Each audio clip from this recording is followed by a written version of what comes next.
And then I'm going to open it to you guys in case you guys want to ask any last questions. What's next, right? Scott Lewis is doing great work trying to figure out lie here. That seems to be the question everyone wants to know. Maybe we'll never find an answer. Maybe we will. What other than that can be left to cover for this campaign? And do you think voters, the average San Diegan, cares or has moved on to other issues? I do think that there is still some more questions to answer from the Peters campaign about, why they were mistaken about the timeline of when they got this book and when they handed it over, and why they worked with this guy Bosnich, and how much they benefited from the allegations. For example, like you guys polled on it, you did a last minute campaign on the sexual harassment allegations, so you benefited greatly from it, and that's true. Yeah, that's true. And you lied. You refused to answer who gave you that stuff, that campaign stuff. And that was very frustrating for a reporter, knowing that that's a key question. We asked you over and over and over again, and you guys would not answer. And you didn't answer because you knew that that would create doubt on Bosnich's story, that he had brought you guys that stuff. Well, so I think there's still some questions from to be answered from the Peters campaign at their level. I think it is entirely plausible. Look, if what Bosnich is saying is true, and I believe it is, I mean, what he did afterwards is completely plausible and consistent with what happened with him. I mean, you get sexually. I'm not talking about Bosnich. I'm talking about what you guys did. Right, but what I'm saying is that your sort of suggestion that somehow this would have changed everything, I just fundamentally disagree with that. I mean, when you look at what Bosnich did, assuming what he says is true, and I believe it is true, everything he did was perfectly consistent with that. I mean, you would go to the opposition. So for people, So for people that don't know, what I'm specifically talking about is, DeMaio kind of asked Peters this question. He was caught off guard. He was caught on the spot. He on live TV. Did you receive this playbook? And the question during that segment wasn't asked, who brought you the playbook? You never got a playbook. And yeah, exactly. Whatever the heck it was. Okay. It was a playbook that it wasn't a playbook. It was 24, it was 4 days. No. Whatever it was, we're still getting off the topic of who brought it to them. And had that question been answered, which was asked over and over immediately after that show, I think that would have caused some pause in some people, maybe these independents, maybe these Republicans that crossed over, that you're talking about what Bosnich's motivations were and why he would have brought you guys that stuff. I just disagree. I mean, I think that it is completely understandable and completely consistent with how somebody in that position would react if they weren't. I'm talking about why you guys wouldn't answer the question of who brought it to you. Yeah, but again, I'm disagreeing with your premise that somehow this would have changed the public perception of Bosnich or anything like that, when I think most people would have looked at it and said, that makes sense. If I were the victim, this guy is if he were in fact the victim of sexual harassment, and now the guy who sexually harassed him and then sort of tried to buy his silence is on the verge of becoming a congressman, it makes perfect sense that one of the first things you do is go to the opposition campaign and say, that's not what she's saying. She's saying, why didn't you just tell why didn't you tell us who brought you the stuff, whatever it was? Well, no. But no, I think that, well, number one, you don't want to sort of create this perception that somehow this is all a controversy manufactured by our campaign when it isn't. That somehow this guy is just somebody we sort of dredged up or came up with and planted when it wasn't. We didn't invent this guy. He came forward to us with his own story to tell. One that is an extremely credible story that to this day I believe. And sure, you want to make sure that story gets told and that it gets the attention and the credibility that you think it deserves. And you don't want this perception out there that he's just some sort of like plant of ours, which he wasn't. And that's my only explanation for that. I mean, and then I have one final what's next, and then I'll move on, I guess, is political campaigns from here on the page from the DeMaio playbook of blocking reporters on Twitter anytime they get too in deep into some kind of controversy. Because if you do that, I think all political consultants could learn a question, because that's all any reporter will talk about for the next 2 to 3 days is being blocked on Twitter. So I think we should. Wendy, isn't there a federal investigation ongoing? Yeah. Well, you know what? I know that FBI agents question people, and the last that I heard of anything that them questioning was like October 15th, October 20th. So, you know, I don't know if they have how active it is ongoing, but yeah, that's another big question to answer. I guess getting to what's next, I think that Wendy and others, I think will continue to look into this. I think that the interest level will wind down, and it'll be an increasingly smaller number of people that are very interested in the developments, unless there's some notable result of an investigation and something happens with that. But I think largely we'll move on.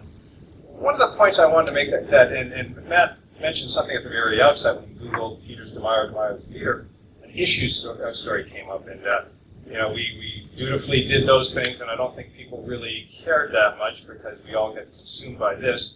There was a lot of good reporting on the traditional campaign stuff, which I still believe is very important, and we got distracted from stuff. One of the things that I think that we overall as a media didn't get to was, you know, sort of the what makes them tick, not, you know, the word what may make them tick, but about the two candidates. You know, I think we did a pretty good job. Scott did a very good piece on DeMaio and how he changed into a different character or a different candidate than the one that we knew stormed the barricades at City Hall. He was the unity, and whether that was just difficult for him, as you suggested, Scott, but I think that those kinds of things didn't get quite the attention. I'm not saying they weren't done. We did various things about how they were fighting for the middle and stuff like that, but it is sort of unfortunate because there are two interesting characters with pretty interesting records that may not make as hot a copy as sexual harassment allegations. The question is, What's next? Okay. Yeah, sorry. Yeah, I agree that there's still some questions that the Peters campaign needs to answer. I don't know if he's going to answer or if we'll ever get answers from them. But I also think it's difficult because the election is over and people's attention to this is rapidly decreasing. So it'll be interesting to see. I mean, I think news outlets are still looking into it, still working on it. So we'll see what happens. I think that's a good one to turn the mic over to you guys on. It is 8:30. We have us on for 90 minutes, huh? Let's go top 10. I should roll the beer in about 5 minutes. Is that entice you? Sure.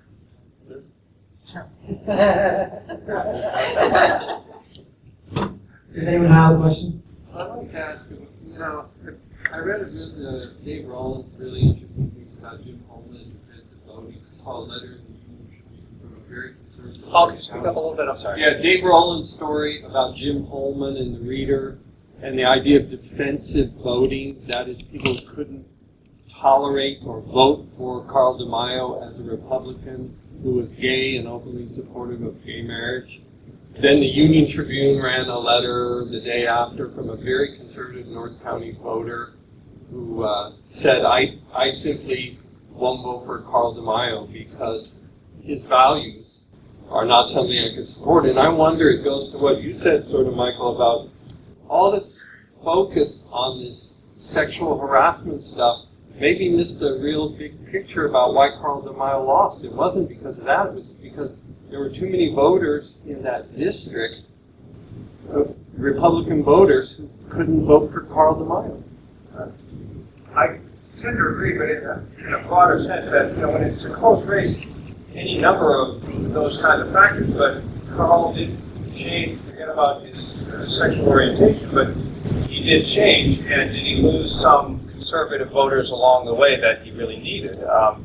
I didn't quite see it in the polls, but I think that he was concerned about losing Republicans at some point, and certainly the social conservatives. Yeah, there were national columns, and I think Mark Walker did a notebook item that pissed off Marianne to no extent, where the Tri-City Tea Party was out to get Peters elected because of that very viewpoint of DeMaio. And so the headline was, Tea Party supports Peters, which just drove her crazy, but it was a notebook item, that's what it was. I think that's what, that was an issue, certainly. But like I said, it's a close race. There's any number of reasons. I don't think we'll ever be able to say for sure who knows. Other questions? I just wanted to first say thank you, Dave, for coming here tonight. I don't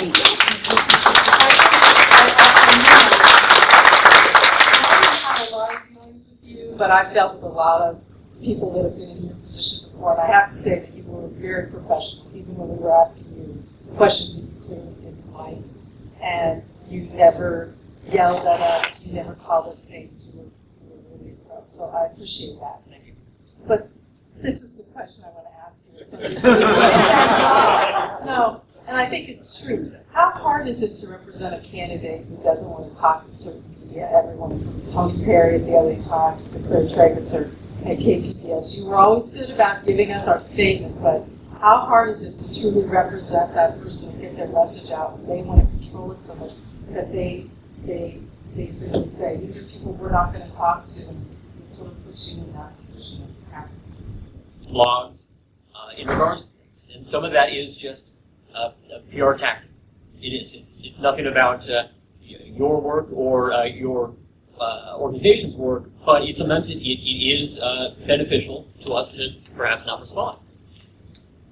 Would I have responded to more outlets more often next time around? Perhaps. A lot of that decision, I can't deny, was mine. It's my responsibility to decide the PR strategy for the campaign, and ultimately that responsibility falls towards me.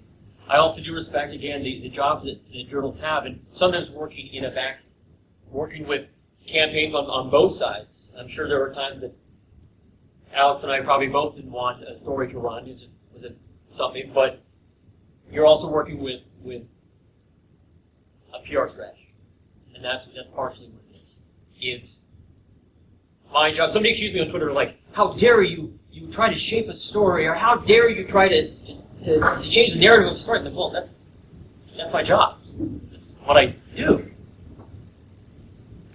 Ultimately it is. And my job is to, knowing the media layout, knowing the media landscape of San Diego and some of the other outlets that have approached me to do stuff, I will choose to do interviews or other things with certain outlets and not with others. I don't think I'm alone in that. Perhaps we may have done it a little bit more, and that may have been a little bit more apparent in some cases, but I don't think I'm alone in that. Whose questions would you answer? Because I can't think of very many outlets that Carl did talk to. I think we ultimately, during the course of the campaign, we responded to all three of these outlets. Okay. But you wouldn't talk to UT about the Kate Lion. We didn't get to interview Carl DeMaio ever during this campaign. He would send us statements. Mark Walker said that he was able to, when he needed to, was able to get Carl DeMaio on the phone. Carl appeared on a couple of your news If I could, shows. that not all of the time, as we talked about that previous story by Joel, and there were other instances that might have been less pleasant times for Carl that he did not direct interview and would give a statement. That's true. I should say he did come on KPBS midday, an evening edition, the day after the primary. No, again, primary. Dave, I have a question. Yes, sir. And I have some pretty interesting look at this. This is the first time I've heard from him. I know everybody else there. I was brought here by the publisher of the Indian Voices. I just came in from New York this afternoon, so I had heard nothing about this. But it sounds very much like Anita Hill, Clarence Thomas. Very similar to that, and I watched those hearings. But you did say something there, and I think you went on to the best or the worst of coverage.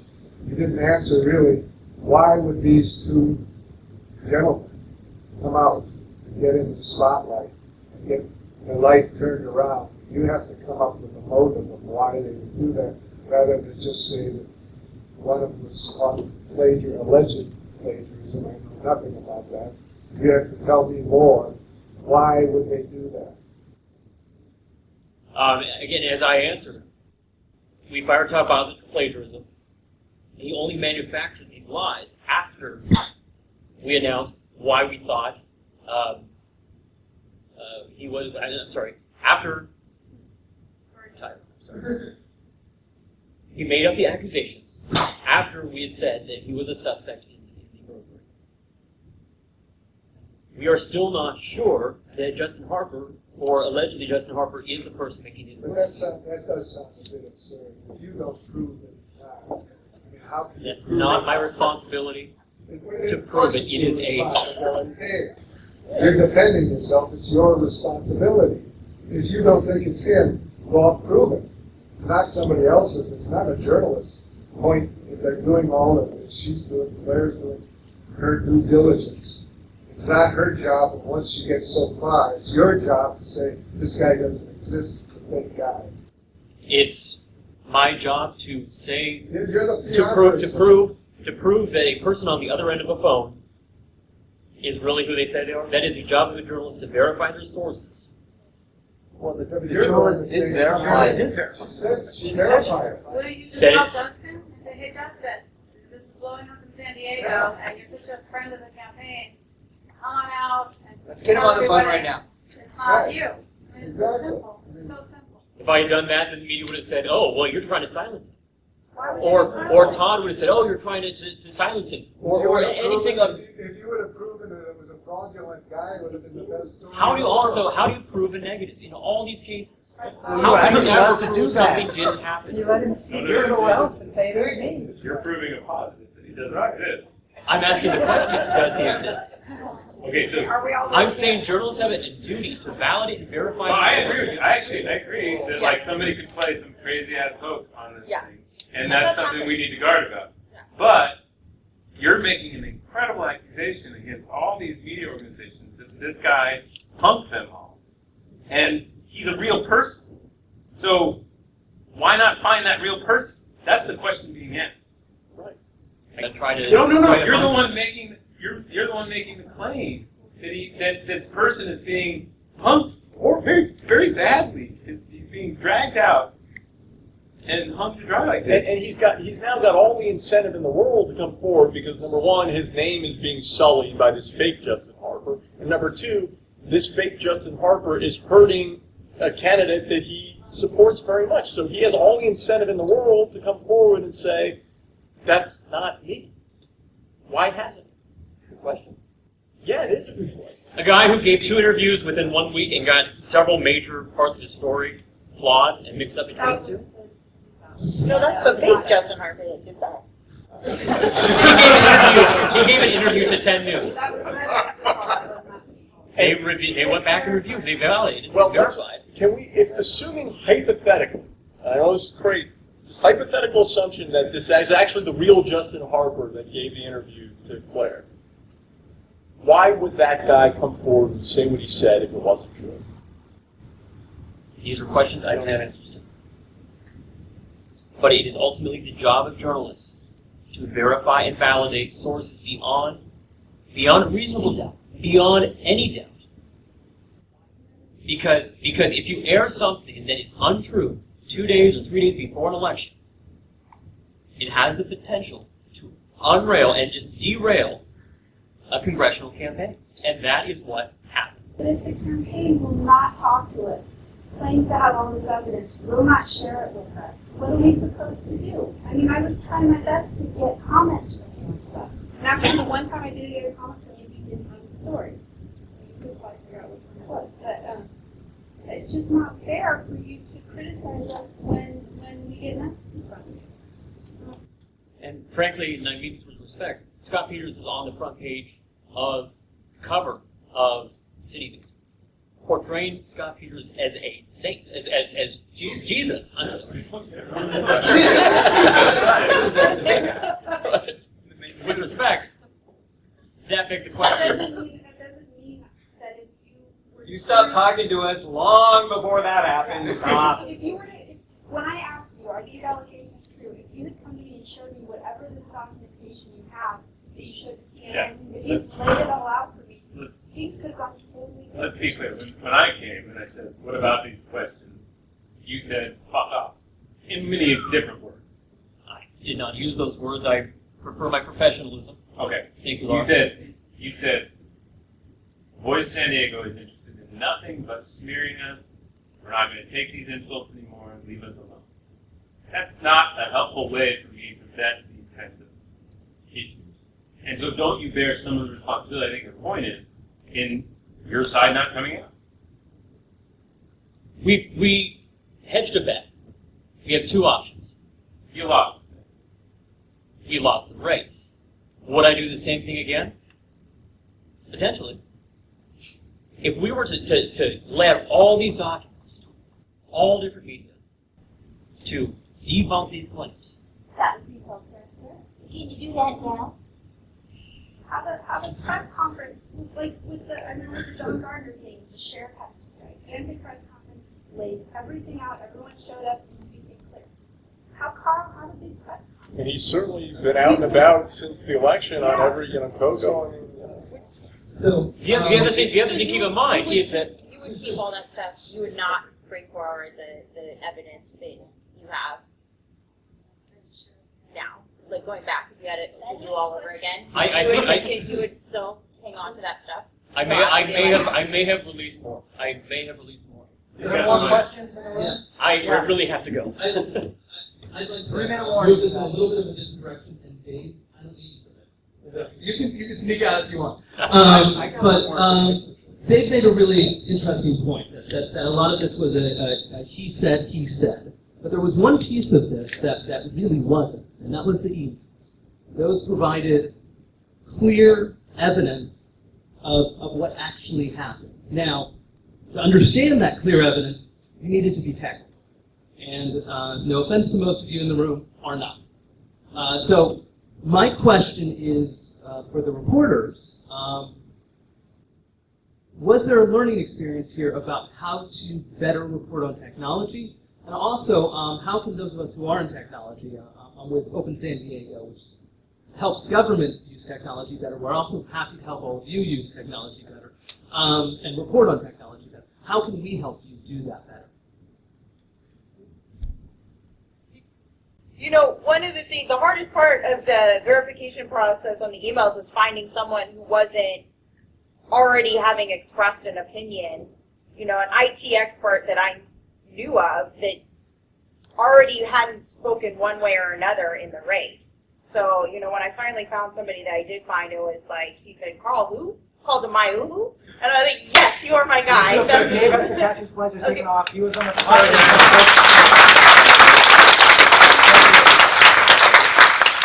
So that was a big challenging factor that went into it, is just making sure we were getting somebody that was neutral, that had the background and the expertise to actually tell us for sure. I'm not a technical person. I have a BlackBerry. And I love it. But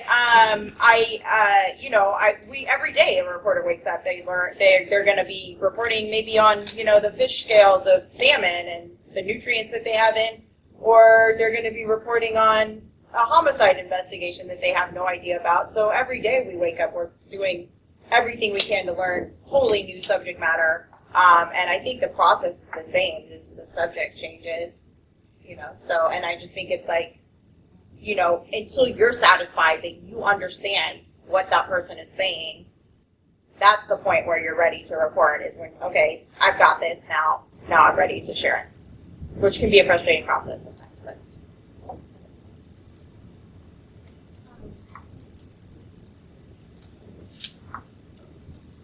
One last question. Just with the allegations, that had been going back for a number of years, all the way back to when Carl DeMaio was in City Hall, when he was on the council. I don't know, I was just wondering if you could address why it was so difficult to kind of get to the heart of the truth of this. Well, I don't think we haven't gotten to the heart. No, that's what I'm saying. Well, that's what I'm saying, though. That's what I'm saying. Yeah. If you could address that, why it's so difficult. Because nobody was there besides Bosnich and DeMaio, supposedly. I mean, there's only 2 people in a room. Those 2 people know what happened. You know, and other than that, we just got to evaluate what they say. Short of, not to make light of it, being serious, but short of like a DNA stained item of clothing, you know, you're not gonna get definitive proof. But I will, you know, and I mentioned earlier there were some things that were said about one of the concerns and I think caution that we had is we didn't want to fight the last battle, and everybody talked about, oh, if we only had busted Filner, and people knew there was something about Filner, and as I said, everybody tried, but this was far different. I mean, think about how that unfolded. You had a very prominent member of his staff not just come out with a high-profile attorney, but file a lawsuit. You had succession of people, and, you know, prominent people, and that makes a difference, whether we like to admit it or not, but if poor Peggy Shannon, and we all remember who she was, poor grandmother, if she had come up on her own, just think of how that story would have played. But so that was, you know, so that was different. This was very difficult because we had this one person with no corroborating, nobody even standing up, really saying, and I believe him, or other victims. So it was very difficult, but what do you do? Complicated by the fact that in 2 cases, this came out just before an election, before the primary. He tried to get the radio interview on, and then in October, I mean, if this isn't an October surprise, I don't know what is. Yeah, that doesn't mean it's not legitimate, but it was very difficult. But he gave the first interview to whatever Slater in June. I mean, you know, it was like 2 days before the primary. Right, but the idea that he somehow himself sprung this on the voters in October is not accurate. I mean, he was out there telling his story long before October. Well, yeah. Well, Michael, it all happened. You say it was 1 day before the primary. And I so forget it was a day or two. but it was June 2nd. It had just happened a couple of weeks before that, so it didn't happen a year. No, I'm just, you know, getting back to the question was sort of how do you get at the truth? You have to take all these things into account. And obviously, we all did stories on this that didn't sway us off, but it's just, you know, one of those things that, okay, you know, accusations late in the campaign, then and now, because they weren't public until October, as far as we knew, you have to, like, put up your guard a little more, but we obviously thought that there was enough there to jump through the hoops and deal with it the best we could. Have more reservations still right now because there's only 2 people who've come forward, and it's not specific to sexual harassment. Like, you know, you brought up the Filner thing, but it's just with my experience in dealing with secrets that agencies keep, like school districts, or, you know, when there's a misuse of funds, or typically when I cover those type of things and one person finally comes forward, then it's like an avalanche, like we saw with the Bob Filner stuff, and tons of people want to talk to you and tell you all sorts of stuff that's going on. And we didn't see that, and that gives me hesitation, not to say that it's not true, not to say we know, because, you know, none of us were anywhere near it. We don't know. But, you know, that does give me more of a pause. For sure. You said there were two people, but there are also other allegations dating back, you know, Bedway So and other. There is another allegation. Yes, you're right. Thanks for the question. I hate to cut you off. So tomorrow night, 6:30 Mission Brewery. Let's all get together over beers and resume this conversation. These guys were great. Let's give them a hand.